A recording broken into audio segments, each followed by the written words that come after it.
Patawarin ako ng Diyos kasi simula kagabi, hindi ko na mapaghiwalay yung salitang boom sa butterfly.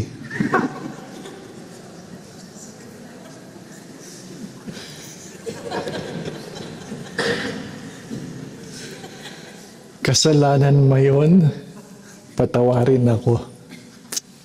Bakit ko nasabi? Kasi habang binabasa yung first reading, pag pinipikit ko ang aking mata, parang hindi si Buma nagbabasa.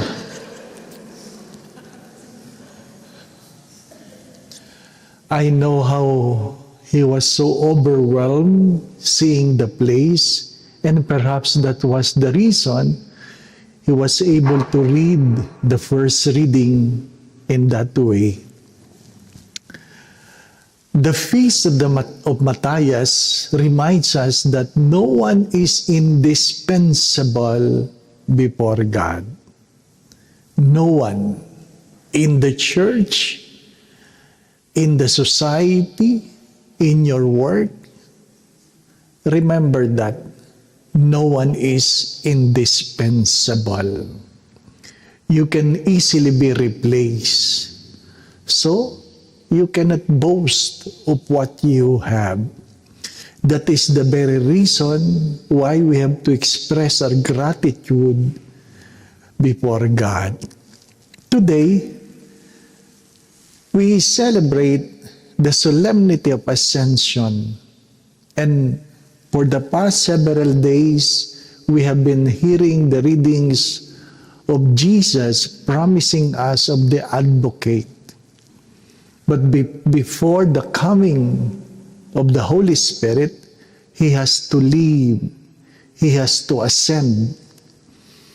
And just to give you an idea of what we call the Paschal spirituality, it is not only about embracing the suffering. We have to suffer for the sake of Christ, and we have to die with Christ. The Good Friday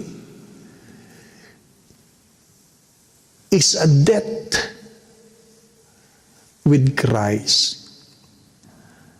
Then there was a 40-day between Ascension and Easter Sunday. It is a time of mourning, a time of perhaps trying to understand what had happened, trying to comprehend, trying to accept, trying to embrace our own dilemmas and fears, because relying everything on Jesus while He was around was easy. And the moment He leaves, He dies, He passes away, there's a big question. How will I survive? We need to comprehend, and perhaps an invitation to look into ourselves. A good saying says, even though I was so afraid, I thank God that in the moment of crisis, I was alone, and it made me realize I can do it. In the moment of crisis, I was alone, and you only made to realize you can do it. Sometimes we are so too dependent on the people around us.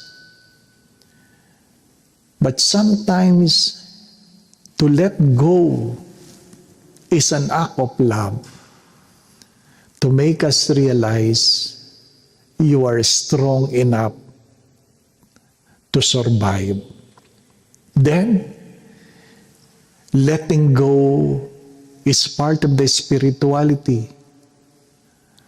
Because to have more is to let go. To have something new is to let go of something old.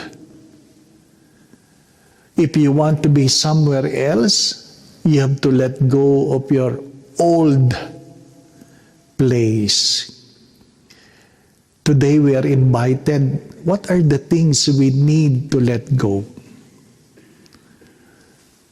You can never be in heaven keeping your feet here on earth.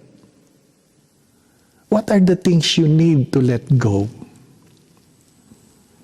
And why are you so afraid of letting go? Let go. Death is part of life. It is in only death that you will receive a new life. New life, not only being a part of an old, from the old, but the ascension promises not only of a new life, but of a new spirit. Pentecost promises us of a new spirit. Sabi ng aking tita, pag namatay ba tayo, Father, hindi na ba ako malulunod pag ako ay nag-swimming? Kasi takot na takot siya sa tubig. Meron siyang trauma. Takot na takot siyang malunod. Ano po? And I simply said, alam mo tita, pag tayo dumating sa langit, hindi na tayo magsuswimming. Maglalakad na tayo sa ibabaw ng tubig. There are things you are capable of doing the moment you overcome your fears. Let go. What are the things God is asking you to let go? Because we need to be free from so that we can be free for. We need to be free from so that we can be free for. My dear friends, let go. Let go. There's so much more than you can imagine. There's so much. Sabi nga ni Father Michael, sa summer nag-snow, kayang-kaya ni Lord yun. Di po ba, ano? Pero yung mga galing sa US, ayaw na namin ng snow. Galing kayo sa US eh. Sa Pilipinas kami. Pinadala ko sa aking mga kapatid ang weather ngayon. Sabi niya, wow, 2. Alam mo dito sa atin, 42. Sabi ko, parehas lang, may 2. Diba? Ganon talaga ang buhay.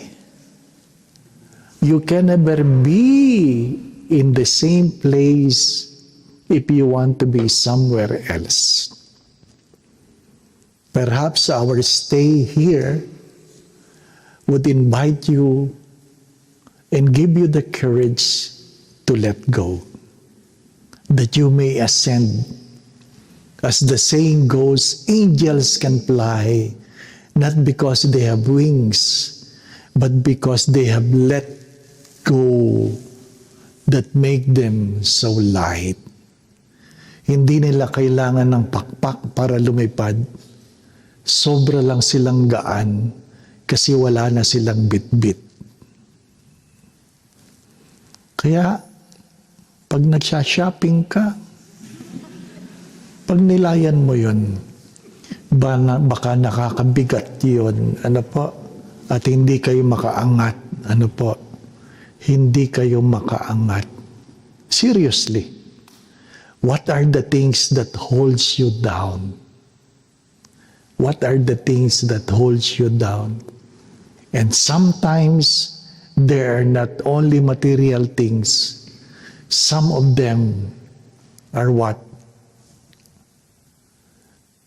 Sad memories, unforgiven hurts, ano yung mga hindi mabitawan? Pangit na karanasan, hindi makapagpatawad, hindi ko po alam. Let go and let God embrace you. Amen.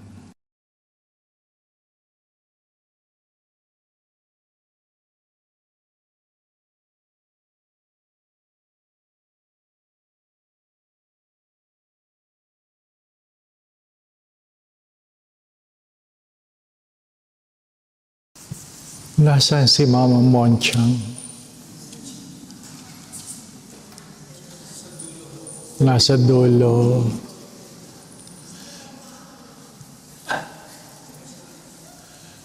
You know, I waited for this time to tell you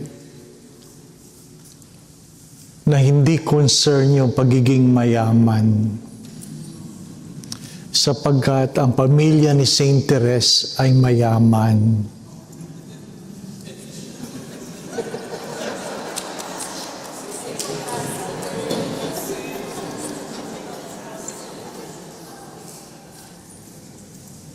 It is not who we are, but what we will become. It is not who we are, but what we will become. And I always say this, don't limit God by your own limitations. Most of the time, we limit God by our own limitations. We look at ourselves in the way the world look at us. And we have forgotten this, that we are created beautifully before the eyes of God. It is written in the scripture that you are wonderfully made by God. How? God knows. God knows. For God sees what is in our hearts. God looks at us not in the way the world looks at us. We are valued by God not in the way the world values us. So again, don't value yourself in the way people have valued you. If God has died for you, then you must be very important in the eyes of God. Kung ang Diyos ay nagbuwis ng buhay para sa iyo, kailangan mong maintindihan kung gaano ka kahalaga sa mata ng Diyos. My dear friends, my dear brothers and sisters, always remember this, that our failures does not make us less before God. That our sins does not make us less before God. Because before everything else, we were created in the image and likeness of God. That's why it's good to understand this, that there is nothing you can do to make God love you more, and there is nothing you can do to make God love you less. Sapat na ikaw ay maging ikaw para maintindihan mo kung gaano ka kamahal ng Diyos. Be who you are. Stop trying to become like somebody else. pagka minsan pinipilit nating maging katulad ng iba dahil yan ang itinuturo ng mundo. Nakita mo lang na malaki ang labi ni Angela Jolie. Nagpalaki ka rin ng labi, di po ba, no? Siya yun hindi naman ikaw. Kaya yung ibang mga Pilipino, pag napapapicture, nagugulat ako. Kailangan nakaganon. Hindi ka naman nilikhang pato. Huwag kang magpakapato. Hindi po ba, ano? But seriously, sabi nga, minsan sinabi ko ito, na kung ikaw ay pinanganak na pangit, hindi mo kasalanan. Pero kung namatay kang pangit, kasalanan mo. At sabi ng isang nagkomentaryo, sabi niya, hindi kita maintindihan, Father. Kasalanan kong mamatay akong pangit, pero ayaw mo ako'y magparitoke. Hindi ibig sabihin, pag naging maganda, nagpaparitoke. Hindi. Ang pagiging maganda ay ang pagiging totoo. Ang pagiging maganda ay pagiging totoo. Sapagkat ang lahat ng panglabas, pagdating ng araw, magbabago. Ano man ang maganda ngayon sa mata ng tao, pagdating ng araw, pangit. At kung ano man ang maganda sa atin, sa ibang lahi, pangit. Diba? Binibiro ko yung mga kaibigan kong matataba. Kasi, Father, pag ikaw ay nagsasalita tungkol sa mataba, talagang nasasaktan kami. Sabi ko, anong masama sa mataba? Pag mataba ba, pangit? Pag payat ba, maganda agad? Hindi naman.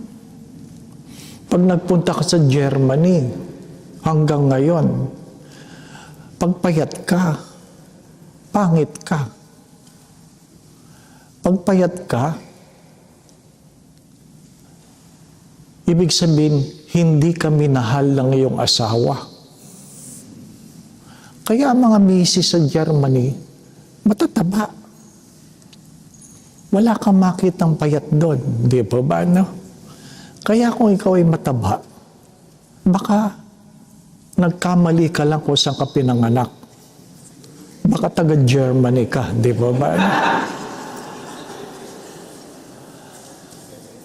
Pero, kung pinanganak ka sa Pilipinas, tanggapin mo. Sadyang tayo ay pango. Di ba? Sadyang tayo ay pango. Nung kami ay nagkataong nasa Fatima ng May 15, May 13, nag-celebrate kami. Ang dami-daming pari, ang dami-daming obispo. At paghalik namin sa altar, pantay. Tinitingnan pala kami ng mga foreigner. Sabi ng mga foreigner, we admire you Filipinos. At sabi ko, why? Because when you kiss the altar, you kiss straight. Sabi ko, anong problema nila? Pagkataas ng misa, paghalik nila, tinignan ko, tama nga naman. Sa sobrang haba ng ilong nila, hindi sila makahalik ng tuwid. Kanya-kanya yan, di ba, no? Kanya-kanya.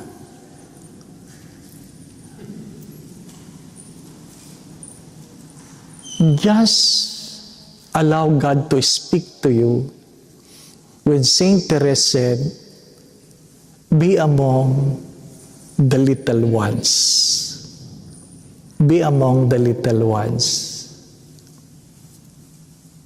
It's not about being small. It is about recognizing who you are and how magnanimous God is. Sa gitna ng ating kaliitan at sa gitna ng pagiging malaki ng Diyos, walang sino man sa atin ang pinagkaitan ng pagmamahal. Kahit gaano ka kaliit, hindi mo pwedeng sabihin, pinagkaitan ka ng Diyos. Ano lang ang katangi-tangi? Ano lang ang katangi-tangi? At ito ay kamangha-mangha sa karamihan na ang kanilang mga conversion ay nangyari dahil sa kanilang near-death experiences.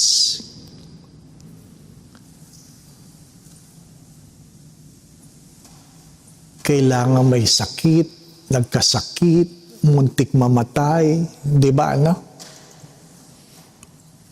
Kailangan ba natin yun? Kailangan ba natin magbago ng buhay dahil muntik na tayong mamatay? Hindi naman. Pero pagkaminsan, at ito po ay maraming beses ko nang sinasabi, the greatest poverty that a person can experience is when he is or she is sick. The greatest poverty is not that you don't have money, that you have lost your fortune, or you have lost your job, or somebody died among the people you love. The greatest experience of poverty is when you are sick. Because when you are sick, you become dependent on someone else. Don't wait for that. Be grateful with your health. Sadyang nung nagkasakit ako, maraming beses naman ako nagkakasakit. At alam ko, pag ako'y nagkakasakit, may sinasabi ang Diyos. May sinasabi ang Diyos. Kaya isa sa aking mga apostolate ay tulungan ang mga may sakit na pari. Pero sana bago ka magkasakit, naintindihan mo na ang Diyos. Pinagtatawanan ako kasi hindi mo ma-imagine, di ba ano? Na ikaw ay may stroke at wala ka namang magagawa, hindi ka makakilos, nakakarinig ka, nakakapagsalita ka, tapos biglang sinabi sa iyo ng nurse, Father, ililipat ka na namin sa ICU. That's okay. Ang hindi okay ay yung, Father, kailangan nating mag-diaper. Kailangan nating mag-diaper. Alam nyo, that is the greatest experience of poverty for me. Kasi pwede akong hindi kumain. Pero yung sasabing, Father, kailangan natin mag-diaper. Matagal ako. Isipin niyo ang pakiramdam, di po ba, ano? Tapos, siyempre sasabihin, sige po, di ba? At maya-maya sasabihin, Father, tatanggalin ko na ang belt mo. Father, ibababa ko na yung pantalon mo. Talagang i-imagine mo pa, binababa yung pantalon. Father, tatanggalin mo na ang brief mo. Di ba, no? Ang hirap nun. Pero kahit siguro hindi ka pari, maintindihan mo yun. Kasi iniisip ko, sino kaya mga tao dyan? Magmimisa ako. Kaya nga nung inimbitahan ako sa Cardinal Santos na magbigay ng talk, hirap na hirap ako. Bakit? Naglalaro sa isip ko, sino sa kanila ang nandun habang ako'y nasa emergency room? Di ba, no? Hinuhubarang ka, di ba? Tapos didipa-dipa ka, the Lord be with you. Sabi nung nagsisimba, nakita ko na yan. Di ba? Don't wait for that. Kahit gaano kayo kayaman, darating yun. Kahit anong posisyon mo, darating yun. Do you have to be poor to understand your littleness? I don't think so. Sabi nga nila, kung hindi mo alam kung paano ka sasaya, itanong mo kung paano ka magiging malungkot. If you cannot answer how you will be happy, then ask the question, what makes you sad? So what prevents you from being sad, perhaps can make you happy. So if you cannot answer the question, how can I make myself small? You answer the question, how great God is. Again, if you cannot answer the question, how small you are, you ask the question, how great God is. And if you can imagine the greatness of God, then you begin to realize how small you are. My dear friends, it should not be a problem for us to be small because we are small in the very beginning. Hindi mahirap na isipin na tayo ay dukha sapagkat sa simula pa lamang dukha na tayo. Dukha pero pinagpala. That's why I always say this, learn to be grateful. Learn to be grateful. Pag nakakita ka ng mahirap, then hopefully you begin to appreciate more how blessed you are. How blessed you are. Di ba, no? Kumakain ka kanina, ang tigas.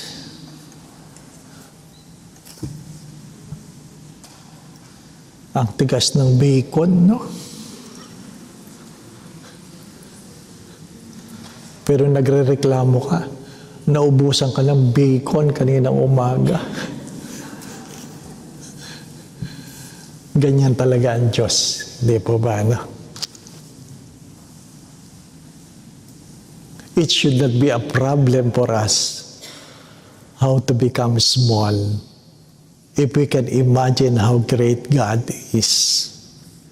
Again, it is not who we are, but what we have become. Remember that. It is not who we are, but what we have become. Just do not forget this. Don't limit God by your own limitations. Amen. Again, my brothers and sisters, it is not who we are, but what we can become. It is not who we are, but what we can become. Just don't limit God by your own limitations. But I think our common problem is the inability to love ourselves for who we are. That is our common problem. The inability to love ourselves for who we are. Learn to love yourself because you are wonderfully made by God. The Lord be with you. I just got a news from our brothers and sisters in Abu Dhabi that after their Monday, Thursday Eucharistic celebration, there was an instruction that the church in Abu Dhabi will be closed today. So, they don't have the veneration of the cross. They might not have an Easter vigil, and they might not have an Easter Sunday celebration. We include them in our prayers. They join us in our Lenten recollections. Please pray for them. The first reading said, He has done nothing, and yet He suffered. He has done nothing, and yet He suffered. It's good to ask the question, ano bang talagang ginawa niya para siya ay magdusa? And the second reading says, and perhaps it's answered the question, the only thing He did was His obedience to the Father. He was just obedient to the Father. I know sometimes you look up and you read the inscription without understanding it. Di po ba, no?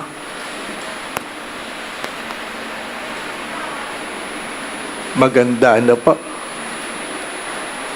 Ang nakasulat diyan ay, because the Father loves me, I lay down my life.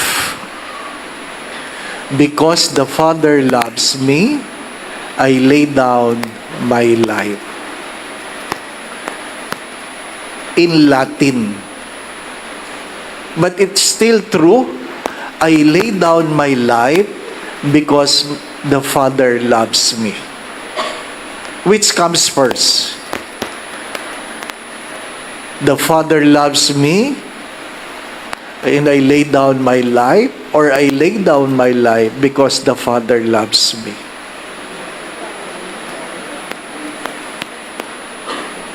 Whatever answer you have, pray about it. It is an obedience out of love. It is an obedience out of love. My dear friends, my brothers and sisters, many times I have said this, that compliance is more evil than disobedience. Compliance is more evil than disobedience. That's why parents has to teach their children to obey, not just to comply. What are the things we do because we believe it is the right thing to do? Or we are simply complying because it is what people are doing? Ano ang mga ginagawa natin? Dala ng paniniwala o dala lamang ng pamanhiin o nakaugalian?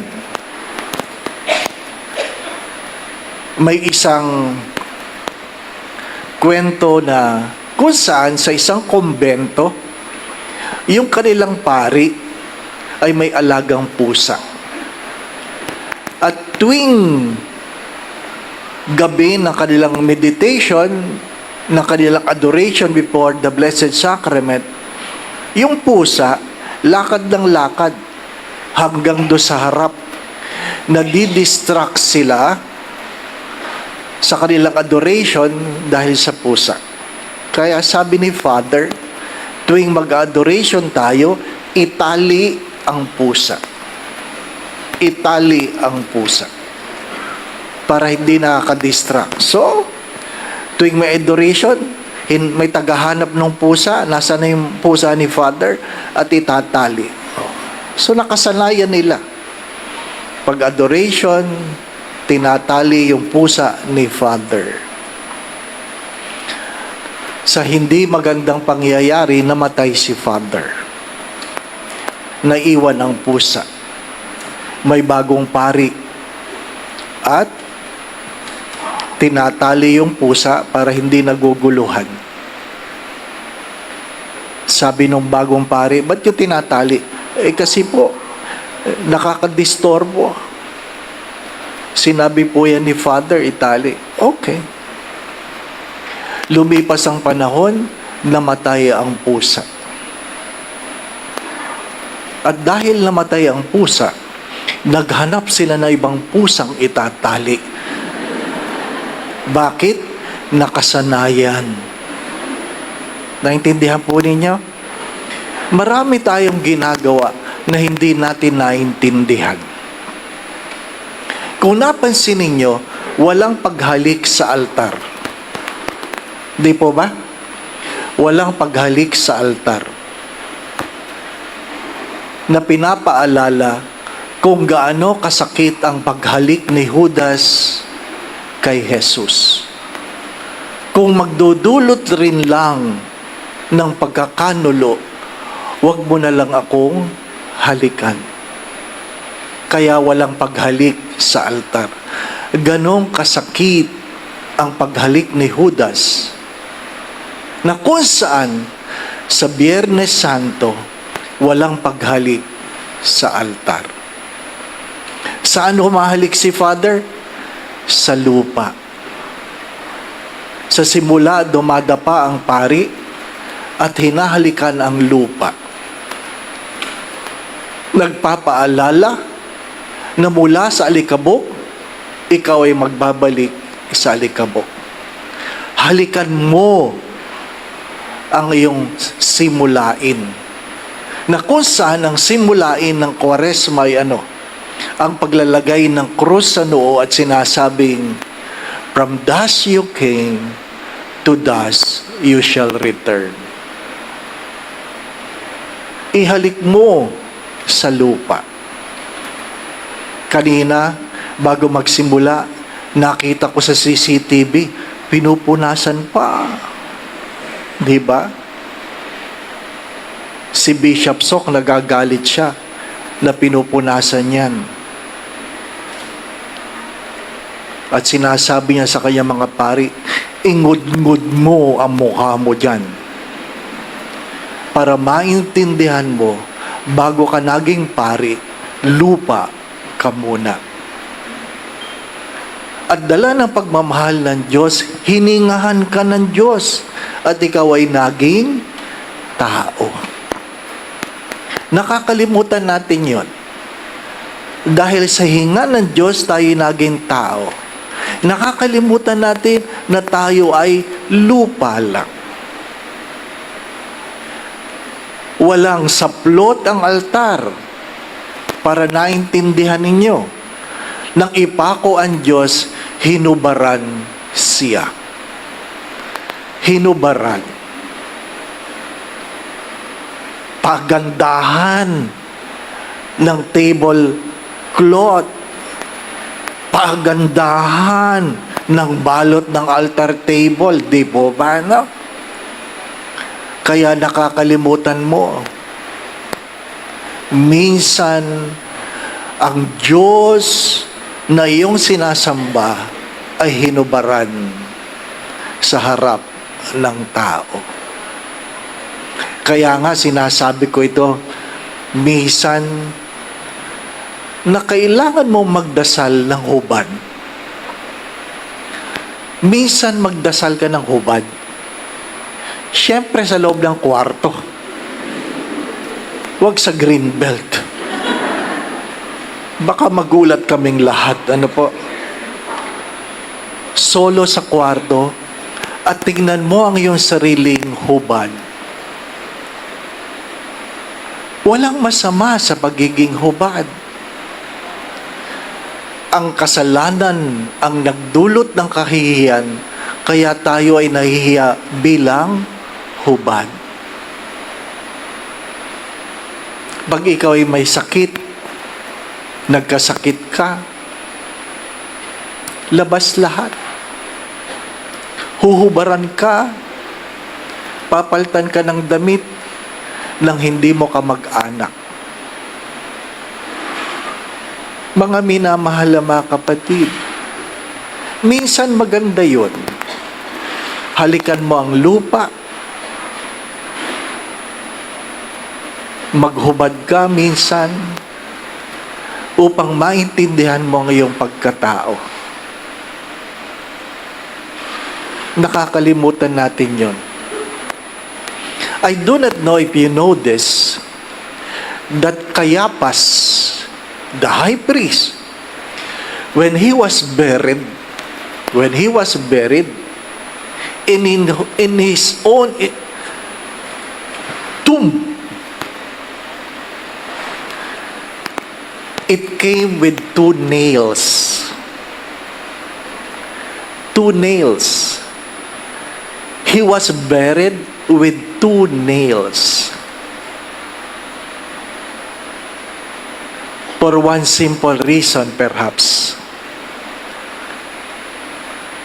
He died holding the nails that was used to crucify Jesus. Of course, nung binuksan yung tomb, wala na, abo na lang si Caiaphas.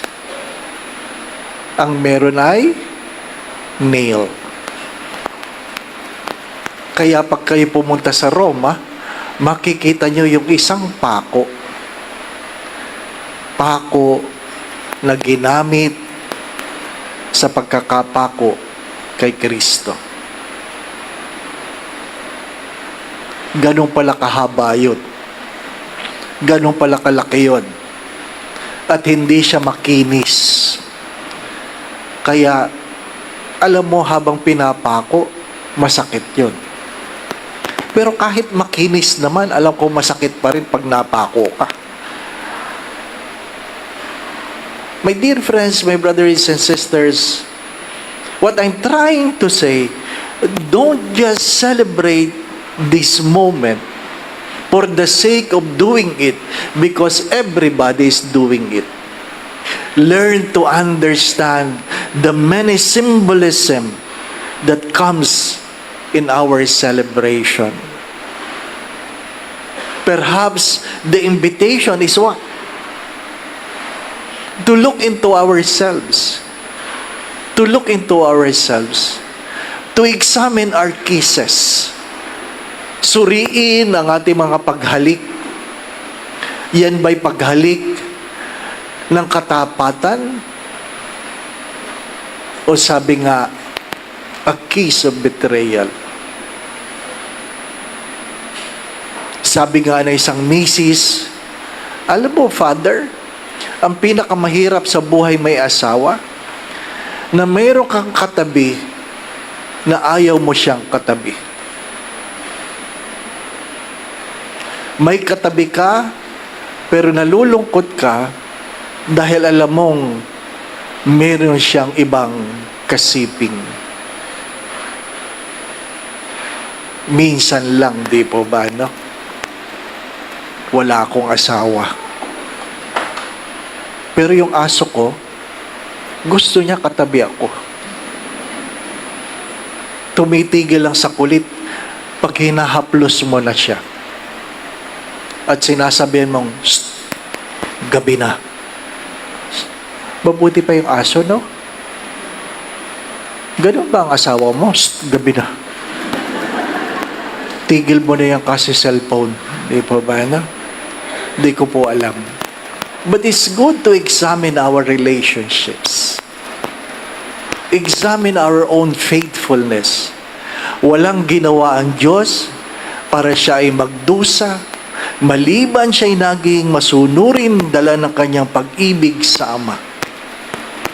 At hari nawa, tuwing tinitingnan mo ang iyong sarili, sana'y makita mo ang iyong sarili na minahal ng Diyos, minamahal ng Diyos, at mamahalin ng Diyos. Hindi dahil tayo ay karapat-dapat, sadyang mapagmahal ang Diyos. Minahal tayo hindi dahil tayo ay nagbago. Hari nawa, ang pagmamahal ng Diyos ang magbago sa atin. Minahal tayo ng Diyos hindi dahil tayo ay nagbago. Hari nawa ang kanyang pagmamahal ay magbago sa atin. My dear friends, my dear brothers and sisters, your talent will pass away. Your money will worth nothing at the end. Your friends will abandon you. Even your parents cannot prevent you from dying. You came forth in this world naked. You will be naked when you go. Talaga bang isusuot sa iyo yung damit na pinili mo? Hindi ko alam. Kaya pag ako'y naglilibing, nagmimisa sa patay, at merong kamag-anak na lalapit, iiyak sa tapat ng kabaong, minsan inuuga pang ganyan. Sinisitsitan ko, "Shh! Tumigil ka." Hindi na nararamdaman ng patay ang yapos. Hindi na naririnig ang patay kung ano man ang iyong sinasabi. Ang sinasabi ko lang ay, huwag niyong antayin ang huling panahon. Huwag niyong antayin ang huling panahon. Minsan, ang kailangan lang naman na matandang magulang, ang yapos. Minsan, ang halik. Kasi yung mga batang magulang, pag hinalikan mo, naghihinala pa eh. Di po ba? No? Yung mga nanay, pag hinalikan ng anak, ano na naman kasalanan mo? Hinalikan ka na. Kasalanan agad. Di po ba? No? Pero pag matanda na, hinahanap-hanap ng ina. Di po ba? No? How I wish that our mother, who is now 93, going 94, can still remember a lot of things. But, marami na. Nakakalimutan na nga niya kung sino yung mga anak niya eh. Di pa ba, ano? Alam ko lang paano siya ikukumbinsi kung ayaw niyang kumain. Ang weakness niya, ice cream. So, pag ayaw kumain, sabi ko, maglabas ka ng ice cream. Kakain. Kakain. At, itong huli, napansin ko, kahit gano'ng kainit ang ulo, kasi nahihirapan, matanda na, kahit gano'ng kainit ang ulo, pag binigyan mo ng 2,000, ngingiti. Kaya mga anak, kung gusto nyo maging masaya ang inyong mga magulang, bigyan nyo ng pera. Oo. Pero bakit kailangan yung nanay? Mister, kung gusto mong maging masaya si Mrs., bigyan mo ng pera. Di ba, ano? O, kita mo na? Ako na nagsasabi, bigyan mo ng pera. Ano ba nila yan pagdating ng araw? Wala. Makakalimutan nila yan. What I'm trying to say, find ways to express your love. find ways to express your love. Why? As I always say this, we don't have the luxury of time. We don't have the luxury of time. Don't be ashamed of telling the people you love, I love you. I love you. Children, wala namang mawawala sa iyo kung sasabihin mo sa magulang mo, Ma, Pa, I love you.